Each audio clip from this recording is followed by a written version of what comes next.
Hello दोस्तों। तो आज मैं डिस्कस करूंगा आपसे प्लाज्मा थ्योरी के बारे में।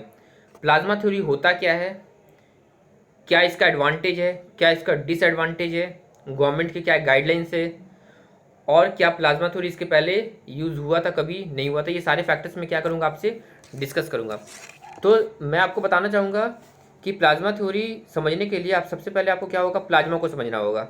तो प्लाज्मा को समझिए बिल्कुल आसान भाषा में। अगर मैं बोलूँ ब्लड, ब्लड में से अगर मैं आरबीसी, डब्ल्यूबीसी, प्लेटलेट्स या अदर सेलुलर कंपोनेंट, अगर मैं ब्लड में से ये सारे कंपोनेंट को माइनस कर दूं तो जो रिमेनिंग पोर्शन है वो क्या होगा, आपका प्लाज्मा होगा। तब आप बोलोगे प्लाज्मा होता कैसा है। ये basically clear straw colour straw colour liquid portion of the blood, liquid portion of the blood. और ये जो है सिंगल लार्जेस्ट कंपोनेंट होता है। क्यों? क्योंकि अराउंड 55% आपका ब्लड में से प्लाज्मा क्या होता है, प्लाज्मा का जो वेटेज है वो क्या होता है 55%। तो ये हम बोल सकते हैं सिंगल लार्जेस्ट कंपोनेंट है। अब आप पूछोगे कि प्लाज्मा के अंदर क्या होता है। तो प्लाज्मा के अंदर क्या होता है, सॉल्ट्स होता है, इंजाइम्स होता है, वाटर होता है और एंटीबॉडीज़ होता है। तो हाँ दोस्तों, मैं आपसे डिस्कस करूँगा किसके बारे में, एंटीबॉडीज़। क्योंकि जो एंटीबॉडीज़ है ये इसी को यूज़ कर रहे हैं किसमें, प्लाज्मा थ्योरी में। तो आप इसको ध्यान से समझिएगा। और एक पॉइंट और मैं बता दूं आपको। आप बोलोगे प्लाज्मा का यूज़ क्या है, कहाँ कहाँ यूज़ कर सकते हैं। तो इसको हम क्या कर सकते हैं, देखो कि आपका कहीं कट जाता है तो ब्लड क्या होता है, निकलने लगता है। तो फिर पार्टिकुलर टाइम के बाद ब्लड क्या हो जाता है, रुक जाता है। क्यों? Because of blood clotting. तो ब्लड क्लॉटिंग अगर हुआ तो ये किसके कारण हो रहा है, आपका प्लाज्मा के कारण हो रहा है। और प्लाज्मा क्या करता है, ये डिजीज़ को फाइट करने में क्या करता है, मदद करता है, और काफ़ी क्रिटिकल फंक्शन बॉडी के करता है। तो ये तो था प्लाज्मा, मैंने आपको बताया कि प्लाज्मा क्या होता है। अब प्लाज्मा बताने के बाद अब मैं आपको बताऊंगा कि प्लाज्मा थ्योरी में होता क्या है। तो यहाँ समझिएगा, एक पर्सन ए है, एक पर्सन बी है। पर्सन ए जो है ये क्या है, इन्फेक्टेड है, किससे, कोरोना वायरस से इन्फेक्टेड हो गया। अब ये पर्सन इन्फेक्शन के बाद इसका ट्रीटमेंट हुआ और ये क्या हो गया, सही हो गया। सही क्यों होगा, क्योंकि इसके बॉडी ने क्या किया था, एक एंटीबॉडी डेवलप किया था। तो पर्सन ए कोरोना वायरस से इन्फेक्टेड हुआ, और क्यों सही हुआ, कोरोना वायरस से इन्फेक्टेड होने के बाद क्यों सही हो गया, क्योंकि एंटीबॉडी उसके बॉडी के अंदर डेवलप हुआ और पर्सन ए जो है वो क्या हो गया, सही हो गया। अब जो पर्सन ए के अंदर जो एंटीबॉडीज़ है, क्योंकि आपको पता होगा कि जो वायरस का ट्रीटमेंट है वो हम कैसे कर सकते हैं, एंटीबॉडीज़ को यूज़ करके कर सकते हैं।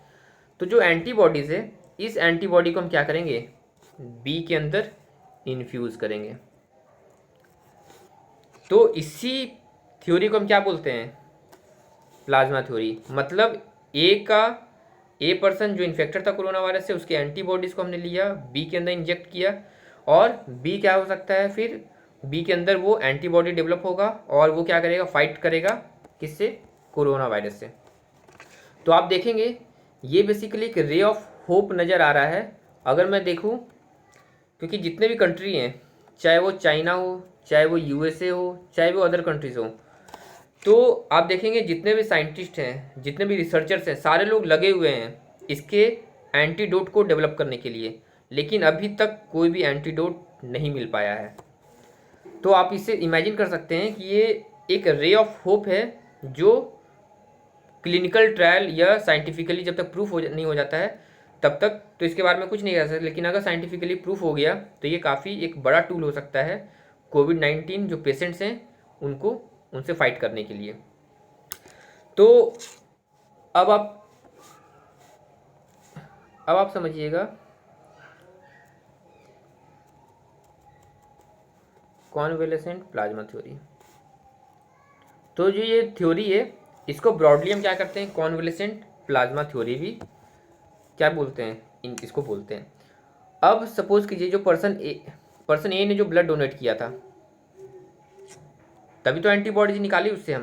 पर्सन ने क्या किया, ब्लड को डोनेट किया हॉस्पिटल में। अब हॉस्पिटल वाले क्या करेंगे, इसका जो प्रोसेस होता है ये क्या करें, इस ब्लड को चेक करेंगे, देखेंगे क्या इसके अंदर कोई डिजीज़ कॉजिंग एजेंट तो नहीं है। अगर कोई डिजीज़ कॉजिंग एजेंट, जैसे सपोज कोई HIV हो गया, ये हेपेटाइटिस B हो गया, C हो गया, क्या इस तरीके के कोई डिजीज़ कॉजिंग एजेंट तो नहीं है, तो उसको पहले चेक कर लेंगे। फिर जब ये चेक हो जाएगा, जब सारा रिपोर्ट सही आ जाएगा, तब क्या कर सकते हैं, इसके एंटीबॉडीज़ को क्या करेंगे, हम इन्फ्यूज़ कर सकते हैं पर्सन B में। तो ये तो हो गया आपका प्लाज्मा थ्योरी। तो मैंने आपको बता दिया कि प्लाज्मा थ्योरी होता क्या है। अब मैं आपसे डिस्कस करूँगा क्या इससे क्या क्या रिस्क एसोसिएटेड है। तो अगर मैं रिस्क की बात करूँ तो आप देखोगे इसमें क्या हो रहा है, आपका ट्रांसफ़र हो रहा है।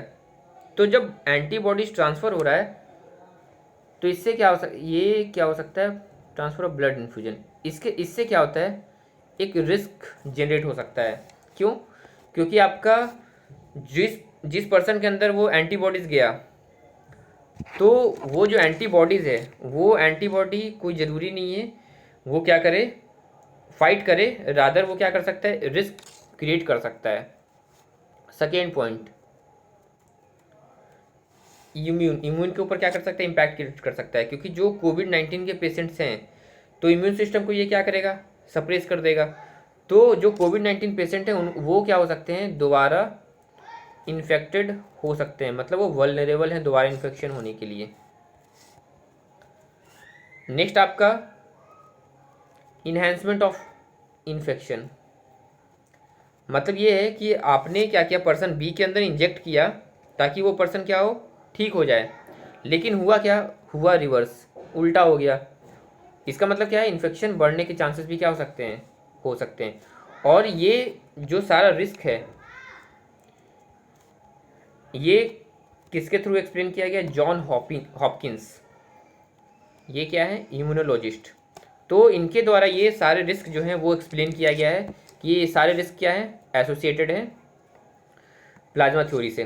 तब आप क्वेश्चन ये करोगे कि क्या इसके पहले प्लाज्मा थ्योरी कभी यूज़ हुआ है। जी हाँ दोस्तों, अगर मैं सबसे पहले की बात करूँ तो 1918 में बेसिकली क्या था, एक्सपेरिमेंटल ट्रायल था, ये सिर्फ एक्सपेरिमेंटल ट्रायल था। इसमें क्या हुआ था, जो H1N1 वायरस है इससे फाइट करने के लिए क्या किया था, जस्ट एक्सपेरिमेंट किया गया था। नेक्स्ट आपका 2014 की बात करें तो आप देखोगे 2014 में जो इबोला वायरस था, तो इबोला वायरस जब एपिडेमिक ये हर जगह फैला था, तो उस समय क्या हुआ, जो WHO है इसने क्या क्या रिकमेंड किया कि आप क्या कर सकते हैं, प्लाज्मा थ्योरी को यूज कर सकते हैं। तो ये तो हो गई कि पास्ट में हमने इसको पहले भी यूज़ किया था। अब मैं बात करूँगा गवर्नमेंट की गाइडलाइंस, गवर्नमेंट ने क्या इसके ऊपर गाइडलाइंस दिए हैं। तो आपने सुना होगा लव अग्रवाल जी, कौन है ये हैं joint secretary ministry of health. तो इन्होंने क्या किया, इन्होंने गवर्नमेंट की तरफ से गाइडलाइंस ये जारी की। इन्होंने ये कहा कि क्योंकि ये साइंटिफिकली अभी प्रूव्ड नहीं है, नो साइंटिफिक एविडेंस, इसलिए हम क्या करेंगे, इसको अभी यूज नहीं करेंगे। ओनली हम क्या करेंगे, क्लिनिकल ट्रायल करेंगे। दूसरा, इसमें क्या है, जो रिस्क फैक्टर है उसके बारे में भी कोई क्लियर गाइडेंस नहीं है कि ये किस तरीके से रिस्क बढ़ा सकता है, नहीं बढ़ा सकता, इसके ऊपर कुछ भी अभी क्लियर नहीं है, कोई इंस्ट्रक्शंस नहीं है अभी। तो इसको ध्यान में रखते हुए गवर्नमेंट ने क्या किया है, अभी प्लाज्मा थ्योरी को अभी सिर्फ क्लिनिकल ट्रायल के लिए क्या किया, अप्रूव किया है। तो अब क्वेश्चन ये आता है कि एक रे ऑफ होप जो हमको दिख रहा था, तो क्या गवर्नमेंट जो है क्या इसके ऊपर फर्दर स्टेप ले सकती है। जी हाँ दोस्तों, ले सकती है अगर कोई इस पे साइंटिफिक एविडेंस आ जाए तो।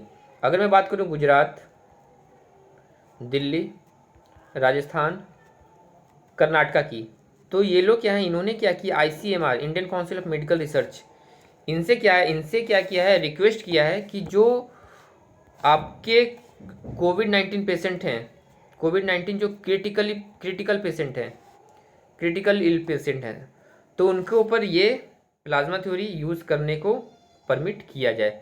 लेकिन अभी गवर्नमेंट की कोई क्लियर गाइडलाइंस नहीं है, इसलिए देखा जा सकता है कि नियर फ्यूचर में गवर्नमेंट इसके ऊपर कुछ पॉलिसी लेके आती है, कुछ गाइडलाइंस लेके आती है, या कितना ये सक्सेसफुल हो सकता है। तो बस इसी इन्फॉर्मेशन के साथ दोस्तों मैं अपना वीडियो समाप्त करूँगा। आपको मेरा वीडियो अच्छा लगता है कृपया मेरे चैनल को सब्सक्राइब करें और इस तरीके की और इन्फॉर्मेटिव वीडियो जानने के लिए आप बेल आइकन को क्लिक कर दें और चैनल को लाइक और शेयर करें ताकि और लोगों के पास ये इन्फॉर्मेशन पहुँचे। धन्यवाद दोस्तों।